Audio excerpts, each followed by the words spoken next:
नमस्कार दोस्तों, स्वागत है आपका एक नए वीडियो में। और एनसीआईएसएम के द्वारा एक नोटिफिकेशन जारी किया गया है जो 20 फरवरी 2024 को रिलीज़ किया गया था। और इस नोटिफिकेशन के माध्यम से उन्होंने एनटीईटी के बारे में बताया है कि एनटीईटी किस प्रकार से एग्ज़ाम होगा और उसमें किस टाइप्स के क्वेश्चंस रहेंगे और कौन-कौन एलिजिबल होगा एनटीईटी एग्ज़ाम। अगर आपको मालूम नहीं है कि एनटीईटी एग्ज़ाम क्या है, तो मैं आपको बता देना चाहता हूँ कि एनटीईटी जो है वो national teachers eligibility test exam होगा, जो अभी स्टूडेंट्स बीएमएस कंप्लीट करने के बाद या फिर पीजी कंप्लीट करने के बाद अगर आप टीचिंग लाइन में जाना चाहते हैं, अगर आप असिस्टेंट प्रोफ़ेसर बनना चाहते हैं या फिर आप प्रोफ़ेसर बनना चाहते हैं, तो उसके पहले आपको एनटीईटी का एग्ज़ाम क्वालीफ़ाई करना पड़ेगा। बिना एनटीईटी एग्ज़ाम क्वालीफ़ाई किए आप मेडिकल जो इंडियन सिस्टम ऑफ मेडिसिन है, उसमें टीचिंग लाइन में नहीं जा सकते हैं।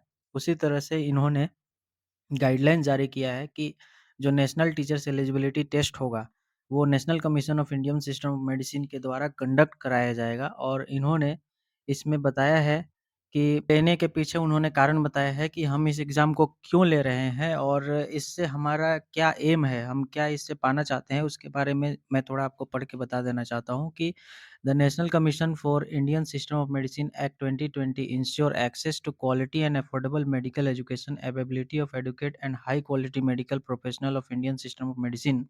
It is therefore necessary to ensure that the person recruited as assistant professor, and associate professor and professor possesses that the essential aptitude and the ability to meet the challenges for of teaching at Ayurveda, Unani and Siddha colleges. Exam के माध्यम से NCISM चाहता है कि Indian system of medicine में जितने भी professor बनते हैं या फिर असिस्टेंट प्रोफ़ेसर बनते हैं या प्रोफ़ेसर कोई बनता है, तो उसमें बेस्ट क्वालिटी ऑफ टीचर्स आएँ। जैसे कि उन्होंने नेक्स्ट एग्ज़ाम अभी रखा है, तो नेक्स्ट एग्ज़ाम का उनका जो मेन एम है यही है कि अच्छे-अच्छे डॉक्टर मतलब बन के आएँ, जो प्रैक्टिस करने के लिए जो भी आयुर्वेदा, यूनानी या सिद्धा में जाना चाहते हैं। उसी तरह से बेस्ट क्वालिटी ऑफ टीचर का भी इन्होंने यहाँ पे उस उद्देश्य को रखते हुए एनटीईटी एग्ज़ाम को जारी किया है। और the eligible candidate as per minimum standard of under graduate Ayurveda education regulation 2022, minimum standard of under graduate Unani education regulation 2022 and minimum standard regulation of education shall have to qualify NTET to become eligible to be appointed as assistant professor, associate professor and professor in ISM institution.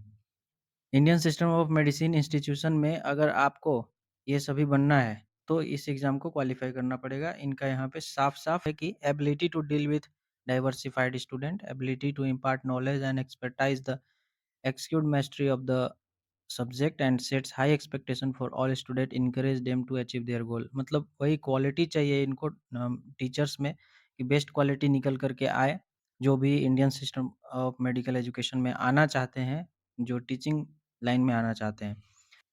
और अब हम बात करेंगे कि इसकी eligibility criteria क्या है, मतलब कि कौन-कौन इस एग्ज़ाम को दे सकता है। तो any person who desires to take up teaching profession for the first time as assistant professor या फिर professor in Indian system medicine who is possessing requisite qualification and specified in National Commission for Indian minimum standard of undergraduate Ayurveda education regulation and minimum standard education, मतलब कि आप minimum आपको तो under graduate होना ही पड़ेगा अगर आप इस लाइन में जाना चाहते हैं।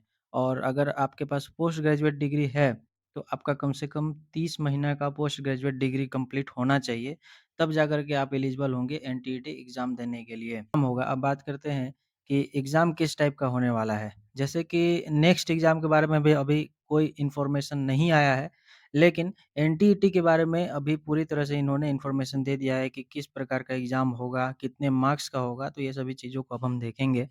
इन्होंने यहाँ पे साफ-साफ लिखा है कि this test is to assesses teaching aptitude, communication skill, classroom management, teaching, training and assessment technology, student psychology and andragogy, pedagogy or such other may be specified by the commission from time to time. The NTET will be aptitude based test. तो ये जो है aptitude based test होगा, जिस तरह से हमारा NEET का एग्ज़ाम होता है या फिर जो भी एंट्रेंस एग्ज़ाम होते हैं, तो उसी तरह का ये एमसीक्यू बेस्ड टेस्ट होगा। और अब हम बात करेंगे कि कितने मार्क्स का होगा। तो आप यहाँ पे देख सकते हैं कि all question will be multiple choice question होने वाला है, जो कि 1 मार्क्स का होगा। एक क्वेश्चन 1 मार्क्स का होगा, जिसमें 4 ऑप्शन दिए रहेंगे और कोई भी नेगेटिव मार्किंग नहीं रहेगा। तो यहाँ पे जैसे नीट का एग्ज़ाम हम देते हैं तो उसमें नेगेटिव मार्किंग होता है, लेकिन इस एग्ज़ाम में एनटीईटी में कोई भी नेगेटिव मार्किंग नहीं होगा और इसमें टोटल 100 मल्टीपल चॉइस क्वेश्चन्स रहेंगे, जिसमें आपको 2 घंटे का टाइमिंग मिलता है और question paper will be in English and Hindi language दोनों में रहेगा ये। तो ये बहुत अच्छी बात है कि जो बच्चे अभी हिंदी मीडियम से हैं, जो इन्होंने बीएमएस हिंदी में किया है, तो उनके लिए हिंदी लैंग्वेज में एनटीईटी वो एग्ज़ाम यहाँ पे दे सकते हैं। क्वालीफाइंग मार्क्स जो है वो रहेगा 50% और above in the NTET will be consider as NTET qualified. तो आपको मिनिमम कम से कम 50% मार्क्स लाना होगा अगर आप एनटीईटी क्वालिफाइड करना चाहते हैं। और कौन एप्लीकेबल रहेगा उसके लिए, quality NTET shall be mandatory requirement for appointment as assistant professor, associate professor, professor in institution in Indian system of medicine at entry level. Frequency of conduct of NTET and validity period of NTET certificate. तो इन्होंने बताया है कि मतलब 1 साल में कितने बार exam होगा और इस सर्टिफिकेट का कितना उसका वैलिडिटी रहेगा, उसको इन्होंने यहाँ पे बता दिया है। तो NTET shall be conducted ordinarily in month of May every year. तो मई का महीना में हर साल होगा, एक बार एग्ज़ाम ये होगा और and the acquired shall be valid for a period of 10 years from the date of qualifying national teacher eligibility test of Indian system medicine। अगर आपने एनटीटी का एग्ज़ाम दिया, अगर आपने 50% से ज़्यादा मार्क्स ला करके और उसको क्वालीफाई कर लिया, तो जो आपको सर्टिफ़िकेट मिलेगा वो 10 साल के लिए आपका वो वैलिड रहेगा। मतलब कि 10 साल तक आप उस सर्टिफ़िकेट के थ्रू आप कहीं भी असिस्टेंट प्रोफ़ेसर की तरह जॉइन कर सकते हैं किसी भी कॉलेज में। तो ये एक अच्छी बात है कि एक बार अगर आपने इसको क्वालीफाई किया तो आपके पास 10 साल तक टाइमिंग है कि आप जॉइन कर सकते हैं। अगर आप प्रैक्टिस करना चाहते हैं तो कुछ साल प्रैक्टिस करके बाद में जॉइन कर सकते हैं। तो एक अच्छी चीज़ इन्होंने रखा है और एनटीईटी में be appeared any number of times to obtain eligibility for teaching profession. तो इसमें इन्होंने इसकी लिमिट नहीं रखी है कि आप कितनी बार दे सकते हैं इस एग्ज़ाम को। आप चाहे तो कितनी बार भी इस एग्ज़ाम को दे करके क्वालीफाई कर सकते हैं, इसकी लिमिट नहीं है।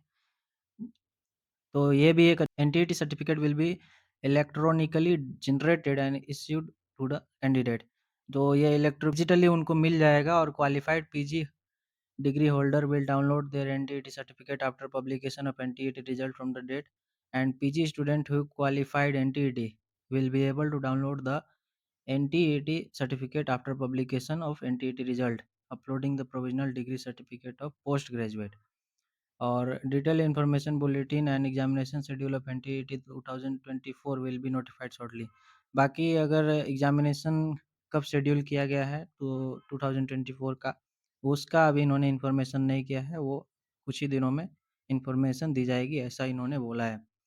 तो इस वीडियो के माध्यम से आपको ये समझ में आया कि एनटीईटी एग्ज़ाम क्या है, इसकी एलिजिबिलिटी क्राइटेरिया क्या है और कौन-कौन ये एग्ज़ाम दे सकता है, कितने बार ये एग्ज़ाम होगा और इसमें इसके जो क्वेश्चंस का पैटर्न रहेंगे, कितने क्वेश्चंस रहेंगे।